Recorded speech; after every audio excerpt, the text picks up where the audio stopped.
সুবর্ণা নামের যে মেয়েটা মারা গেছে, ফ্যামিলিটা খারাপ, ওই মেয়েটার চরিত্রটা সেমন ভালো নয়। আমরা চাইনি আমাদের এই মহল্লা গোরস্থানের মাটি দেওয়ার জন্য ইয়ে করতে পারবো। তার স্বামীর বাড়ি আছে, তার আর একটা বাপের বাড়ি আছে এই ওই পাড়ায়, ওখানে দিক, সমস্যা নেই। তাদের থেকে খুশি সেখানে দিক, আমাদের এই মহল্লায় আমরা দিতে চাচ্ছি না। তার জীবনী সম্পর্কে যদি আপনারা জানতে চান, সেটা আমাদের কাছে খুবই অপছন্দনীয়। তার ব্যবহার আচার এবং তার চলাফেরার যে গতি, সেটা আমাদের কাছে পছন্দনীয় না। সে মোবাইলে টিকটক করে এবং বিভিন্ন অসামাজিক কাজে সে লিপ্ত থাকে। এটা তার হয়তো ব্যবসা ছিল, সে সেটা করেছে। কিন্তু সে যখন আমাদের এই স্থানীয় গোরস্থানের কোনো অংশীদার না, সেক্ষেত্রে তাদেরকে আমরা কিভাবে এখানে তাকে জানাজা করতে বা এখানে আমরা গোরস্থানে মাটি দেওয়ার জন্য এটা আমরা আদেশ করতে পারি?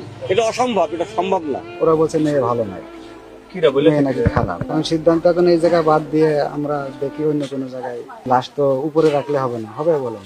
কিন্তু মারা গেছে কালকে বিকালবেলা, প্রত্যেকটা ব্যবস্থা করতে হবে। এর আগে কিন্তু একটা নাচ ছেলেও মারা গেছে, বুঝেছেন? তখনও কিন্তু এখানে মাটি দিতে দিয়েছে ওরা। তা আমার কথা আছে, তখন দিতে দিল, এখন দিতে দেবে না কেন?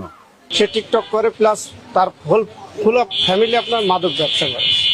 তাদেরকে যদি আমরা সমাজের লোক বলতে চাই, তারা শহরের মস্তান নিয়ে এসে আমাদের মারতে যায়, বিভিন্ন রকম হুমকি ধমকি দেয়। সেজন্য আমাদের সমাজ, আমাদের এলাকায় আমাদের মাদক